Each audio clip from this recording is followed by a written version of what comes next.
Hello दोस्तों, smart agriculture classes में आपका स्वागत करता हूं। आज का मेरा टॉपिक है कल्टीवेशन ऑफ राइस, यानी कि धान का खेती। धान का खेती हम कैसे करें, तो धान की खेती के बारे में हम आज जानने का प्रयास करेंगे। तो चलिए कल्टीवेशन हम चालू करते हैं, कैसे हमको धान का खेती करना है। तो सबसे पहला हमारे यहाँ पर हेडिंग आएगा धान की खेती के लिए बॉटनिकल नेम। बॉटनिकल नेम का मतलब होता है वानस्पतिक नाम, यानी धान का वानस्पतिक नाम क्या है। तो सबसे पहले आप धान का वानस्पतिक नाम लिखिएगा, उसका नाम होता है ओराइजा सटाइवा। Oryza sativa. जैसे ही आप धान का वानस्पतिक नाम लिखिएगा, इसके नीचे में अंडरलाइन अवश्य करिएगा, क्योंकि ये द्विनामकरण पद्धति के अंतर्गत आता है। आगे बढ़िएगा, फैमिली, ये किस कुल से बिलोंग करता है, किस कुल से बिलोंग करता है, तो आप यहाँ पर लिखिएगा ग्रेमिनी। और आपको एक बात और मैं बता दूं, ग्रेमिनी वह कुल है जिसके अंतर्गत केवल अनाज वाली फसल आती है। ऐसा फसल जिसको खा करके हम अपना पेट भरते हैं उसे अनाज कहते हैं, जैसे धान, मक्का, गेहूं, ज्वार, बाजरा, ये सब चीज अनाज वाली फसल होती है। तो अनाज कुल ही हम किसको बोलते हैं, ग्रेमिनी को। याद रखिएगा, ग्रेमिनी को एक और नाम से जानते हैं, पोएसी। पोएसी इसलिए बोलते हैं क्योंकि ग्रेमिनी में घास कुल के भी नाम से इसको जाना जाता है, क्योंकि इसके अंतर्गत घास वाले पौधा भी आते हैं।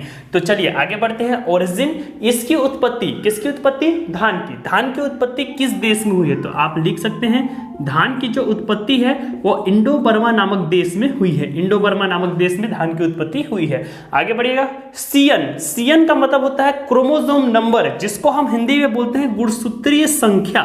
गुणसूत्रीय संख्या, गुणसूत्र संख्या।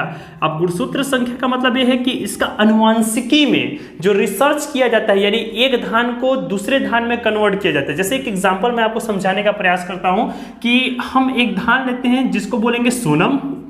सोनम धान का क्रॉस कराएंगे 10-10 धान के साथ। तो यहाँ पर दोनों के बीच से जब क्रॉस होगा तो उससे यहाँ पर एक नया धान प्रोड्यूस होगा, जिसको हम लोग बोलेंगे कोमल। यानी कि इसके गुणसूत्र और इसके गुणसूत्र दोनों को मिलाएंगे तो इसका गुणसूत्रीय संख्या कितना है। तो गुणसूत्रीय संख्या के आधार पर हम बताएंगे कि धान का जो क्रोमोसोम नंबर होता है वो होता है 2n बराबर 24। अगर हम n को इधर रखें, 2 को इधर पक्षांतर करके ले जाएं तो ये बट्टे में आ जाएगा, और 12 दूना कितना हो जाएगा, 24। यानी इसकी गुणसूत्रीय संख्या n बराबर कितनी होती है, 12, और 2n बराबर कितना होता है, 24। ये ध्यान दीजिएगा, ये अक्सर आता हुआ क्वेश्चन है किसी भी कॉम्पिटिटिव एग्जाम में।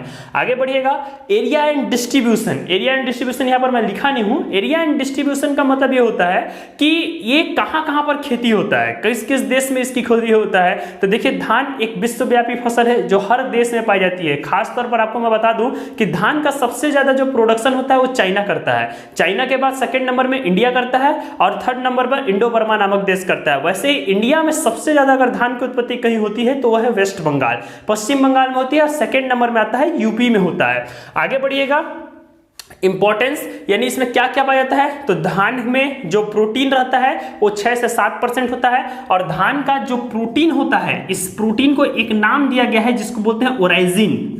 ओराइजिन याद रखिएगा, ये भी कॉम्पिटिटिव एग्जाम में आता है, ओराइजिन। ओराइजिन के नाम से इसका जो जीन होता है वो जाना जाता है। साथ ही साथ धान में कार्बोहाइड्रेट पाया जाता है।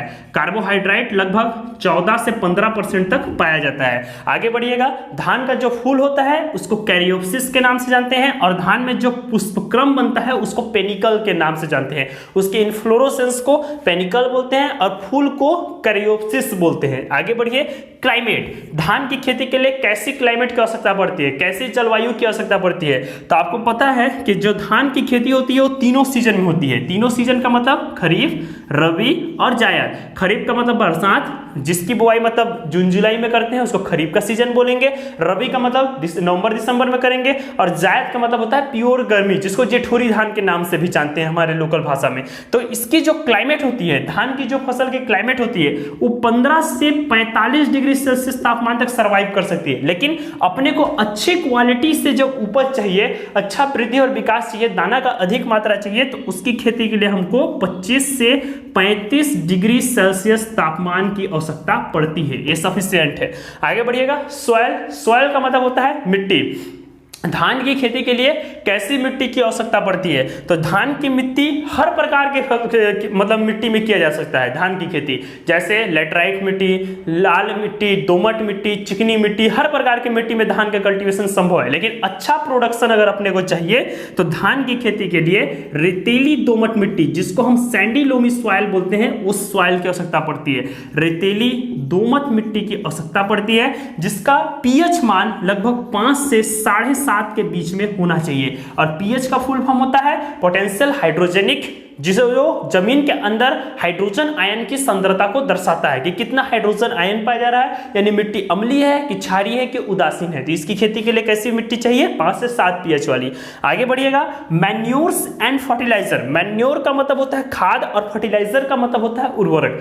कितना खाद की आवश्यकता पड़ती है? तो धान की खेती से पहले, वर्षा ऋतु से पहले हम गोबर की खाद को कम से कम 2 से 3 ट्रैक्टर हम खेत में, 1 हेक्टेयर खेत में छिड़कवा देंगे। उसके बाद जब हम कल्टीवेशन करेंगे, खेती करेंगे, तो लगभग 100 किलो नाइट्रोजन, 80 किलो फास्फोरस और 60 किलो पोटास की आवश्यकता पड़ती है प्रति हेक्टेयर। एनपीके की आवश्यकता पड़ती है। अब 100 किलो नाइट्रोजन आप यूरिया से दें या डीएपी से दें या इफ्को से दें, जो खाद आपके पास अवेलेबल है उस हिसाब से आप डाल सकते हैं। फास्फोरस और पोटास को खेत में रोपाई के समय दिया जाता है और यूरिया को हम 2 से 3 बार पत्तों पर छिड़काव कर सकते हैं। आज के डेट में नैनो यूरिया भी आया हुआ है, जो 250 ml जो नैनो यूरिया रहता है वो 1 हेक्टेयर जमीन में या में सफिशियंट होता है। तो आप देख सकते हैं, जिसका भी आप प्रयोग करना चाहें कर सकते हैं। अब यहां पर क्वेश्चन उठता है कि हम कैसे जानेंगे कि धान के खेत में कितना नाइट्रोजन, कितना फास्फोरस और कितना पोटास डालना चाहिए?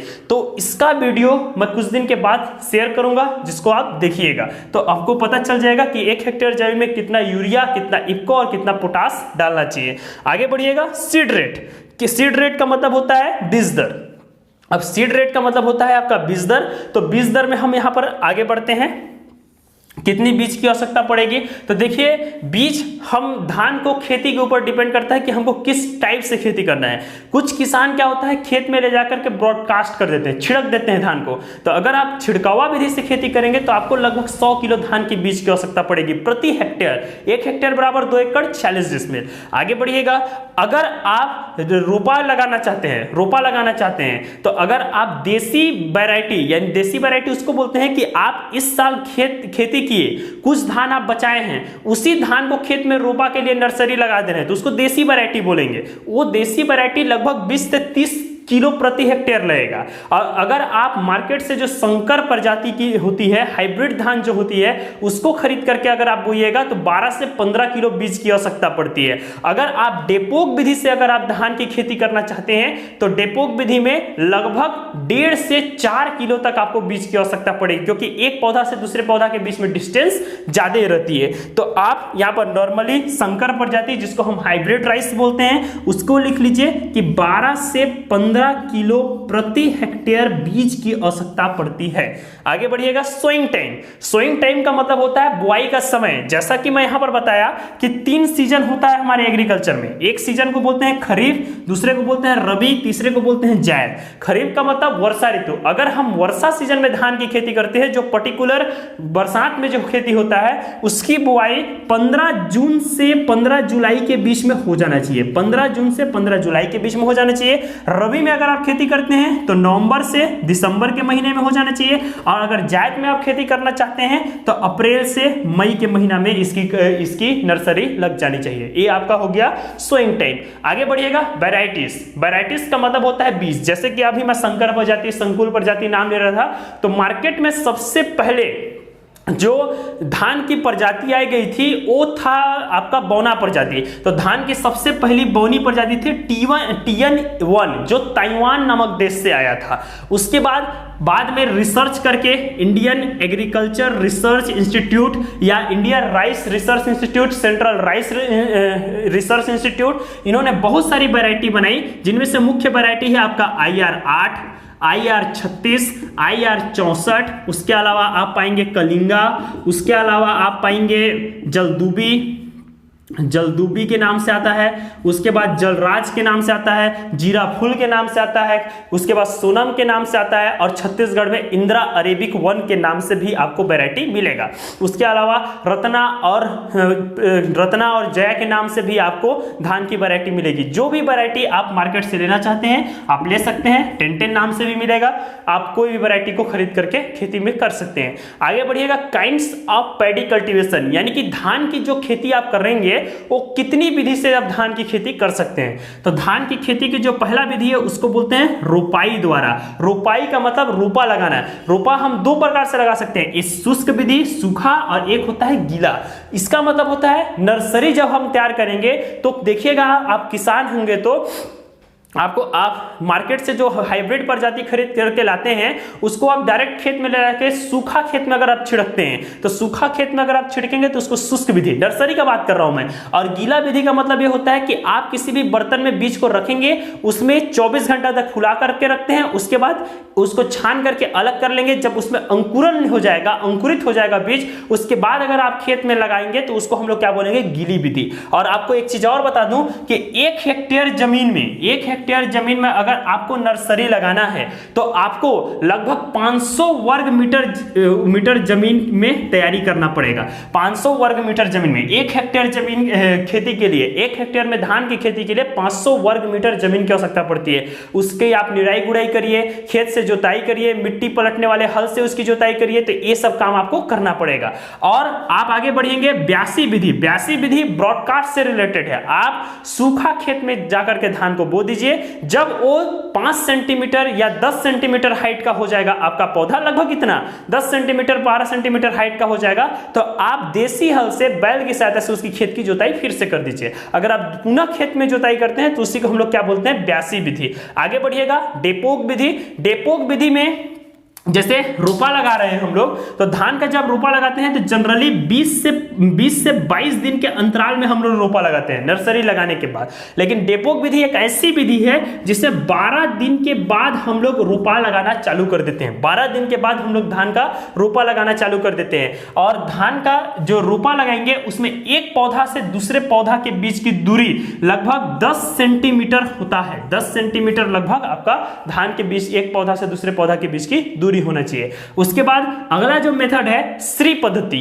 श्री का मतलब होता है सिस्टम ऑफ राइस इंटेंसिफिकेशन। एक ऐसी विधि है जिसमें खेत में पानी की, मैं नहीं बोल रहा हूं कि कीचड़ नहीं रहता है, खेत की खूब अच्छे से जुताई करेंगे, 2 से 3 बार रोटावेटर या कल्टीवेटर से उसकी जुताई किए, उसके बाद मिट्टी भुरभुरी हो जाएगा, घास उस सब साफ हो जाएगा, मिट्टी जब सड़ जाएगा तो उसके बाद जो खेत में पानी रहता है उसको जल निकास करके आप बाहर कर दीजिए। अब उसके बाद एक लाइन ऐसे बनाना चालू कर दीजिए। एक लाइंस में अगर हम लोग यहां पर धान की रोपाई कर रहे हैं, एक जगह में एक ही टिलर से लगा रहे हैं, एक जगह में एक ही बीज को लगा रहे हैं, तो उस विधि को हम लोग बोलेंगे श्री पद्धति। नॉर्मल जो रोपा लगाते हैं उसमें क्या करते हैं, 4-5 जो रहता है, 4-5 जो गछरी रहता है उसको हम लोग लगा देते हैं, तो उसको नॉर्मल रोपाई करते हैं। लेकिन इस विधि में एक स्थान पर सिर्फ एक, 12 दिन में लगा रहे हैं, बाद में वो खूब सारा टिलर्स निकालेगा, तो उस विधि को हम लोग क्या बोलते हैं, श्री पद्धति। इसके अलावा काइंड्स में आप ये भी समझिए कि कम से कम 2 से 3 बार खेत की जुताई करेंगे, पाटा चलाएंगे, भुरभुरा करेंगे मिट्टी को। उसके बाद जो मेड़ के किनारे, अगर एक खेत है, खेत के मेड़ के किनारे का जो भाग है उसको फावड़ा से खींच कर उसको समतल कर देंगे। तो इतना काम आपको करना पड़ेगा काइंड्स ऑफ पैडी कल्टीवेशन में। इसके अलावा और भी इसमें आपको मैं बता दूं कि जो धान जो पौधा होता है वो सेल्फ पॉलिनेटेड क्रॉप होता है। सेल्फ पॉलिनेटेड का मतलब होता है स्वपरागित फसल। और धान का 1000 जो बीज का दाना रहेगा, 1000 तो दाना रहेगा, इसको आप तौलिएगा तो लगभग इसका भार रहेगा 25 ग्राम। 1000 दाने का भार कितना होता है, 25 ग्राम। एक क्वेश्चन आता है आपके कॉम्पिटिटिव एग्जाम में। आगे बढ़िएगा, जो धान की जो प्रजाति है ओराइजा सटाइवा जो प्रजाति, ये 3 प्रकार की होती है। एक होता है ओराइजा इंडिका, एक होता है ओराइजा जपोनिका, और एक होता है ओराइजा जावानिका। जो ओराइजा इंडिका है वो धान की लंबी प्रजाति है, और जो ओराइजा जपोनिका है वो धान की बौनी प्रजाति है, और एक जो ओराइजा जावानिका जो है वो धान की जंगली प्रजाति है, वाइल्ड लाइफ स्पीसीज है। तो इन सभी चीजों के बारे में भी आप ध्यान दीजिएगा। आगे बढ़ते हैं, हार्वेस्टिंग एंड थ्रेसिंग। हार्वेस्टिंग का मतलब होता है कटाई। जब धान का पौधा 80% 80% सूख जाएगा। 80% जब सूखा हो जाएगा, पत्तियां पीली पड़ जाएगी, बालियां उसका पीली हो जाएगी, तब उसको धान को क्या करेंगे, काट देंगे। आगे बढ़िएगा, थ्रेसिंग। थ्रेसिंग का मतलब होता है मड़ाई। हम थ्रेसर में धान को डाल देंगे जिससे पैरा और दाना अलग हो जाएगा, उसको हम लोग क्या बोलेंगे, थ्रेसिंग। आगे बढ़िए, यील्ड। यील्ड का मतलब होता है उपज। हम यहाँ पर खेती कर रहे थे तो 12 से 15 किलो हम लोग नॉर्मल धान का उपयोग कर रहे थे, संकर धान का प्रयोग कर रहे थे। और जो देसी नस्ल था उसमें 80 से 100 किलो हम लोग को बीज की आवश्यकता पड़ रही थी। तो हम यहाँ पर उपज कितना पाएंगे, यानी 1 हेक्टेयर जमीन में 2 एकड़ 40 डिसमिल जमीन में अगर हम धान की खेती कर रहे हैं तो हमको उत्पादन कितना प्राप्त होगा। तो इसका जो उत्पादन है लगभग 50 से 75 क्विंटल प्रति हेक्टेयर अपने को उपज प्राप्त होता है। 50 से 75 क्विंटल प्रति हेक्टेयर आपको उपज मिलता है। नॉर्मली अगर अच्छे से रख रखाव के साथ इंसेक्ट डिजीज से बचा करके हम खेती करेंगे तब, लेकिन अगर आप नॉर्मल कंडीशन में भी अगर आप खेती करते हैं तो कम से कम 40 से 50 क्विंटल आपको मिलना ही चाहिए। इतना धान के उपज आपको मिलना ही चाहिए। और एक एवरेज बोला जाता है सभी प्रकार के किसान, मतलब हाई किसान, लोअर किसान, मिडिल किसान। हायर का मतलब ये होता है कि जो हर प्रकार के जागरूक होते हैं किसान, उसके अलावा हर प्रकार के दवाई का प्रयोग करते हैं, उन किसानों को बात कर रहा हूं। और कुछ ऐसे भी किसान रहते हैं जो खेत में सिर्फ छिड़क देते हैं, बाकी जब उगता है धान तब जाकर के काटने के लिए जाते हैं। तो उस स्थिति में लगभग 18 क्विंटल भारत का औसत उत्पादन होता है धान का। उसके बाद स्टोरेज, धान पूरा नहीं बेचते हैं किसान लोग, कुछ धान को खाने के लिए बचा करके रखते हैं। तो स्टोरेज के लिए धान में 10 से 12% तक नमी होनी चाहिए, इससे ज्यादा या इससे कम नहीं होना चाहिए। अगर इससे ज्यादा हो गया तो जिस स्थान पर हम पकड़ेंगे धान को बचा करके रखेंगे सुरक्षित, वहां पर धान को नुकसान पहुंच सकता है। अब इसी के साथ हमारा धान का टॉपिक समाप्त होता है। धन्यवाद।